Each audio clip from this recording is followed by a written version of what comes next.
Çudit nuk kanë të sosur nga policia e Shkodrës, e cila me sjelljen e saj absurde vijon të dëshmojë edhe një herë tjetër se qëndron larg profesionalizmit. Rasti rrallës ka qenë mbrëmjen e së hënës, kur efektivët e patrullës së përgjithshme kanë shoqëruar në komisariatin e Shkodrës pas një arsye dhe në një veprim tërësisht amator, operatorin së bashku me automjetin e televizionit Rozafa. Dy efektivët e patrullës së përgjithshme janë afruar pranë automjetit të televizionit dhe kanë kërkuar drejtuesin e saj. Në ato momente pranë automjetit është paraqitur operatori, i cili ka qenë duke kryer disa filmime, por efektivët e policisë në mënyrë harbute kanë detyruar këtë të fundit të marrë automjetin dhe të shkojnë në komisariatin e policisë, edhe pse pa dëshirën e tij, ndërsa ky i fundit u ka kërkuar që të presin drejtuesin e automjetit. Me prit shoferin i cili paraqitet ai për të se unë jam operator, nuk kam dieni për makinën, ke marrë tha me ne, tha, i cili oficeri është një Dorim Sula,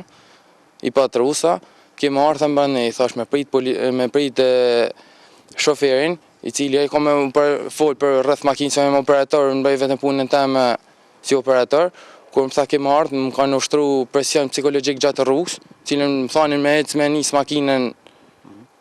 me nisë makinën si operator, i cili nuk pritja shoferin askur gjo. Pasi orën në komisariat, operatori është lënë i lirë, ndërsa askush nuk ka sqaruar ngjarjen absurde të policisë, e cila në vend që të godas grupet kriminale dhe personat me precedent penal që vijojnë të sillen lirisht, merret me goditjen e medias në misionin e saj informues. Për këtë ngjarje reagoi dhe Unioni i Gazetarëve të Shqipërisë Dega e Shkodrës. Ky i fundit proteston për shoqërimin, ushtrimin e turistnisë, mos lejimin e përdorimit të telefonit si dhe mbajtjen e jashtëligjshme përmes një orë të këtij operatori nga ana efektive të patrullave të policisë, sepse ky i fundit nuk kishte të bënte me këtë shkelje.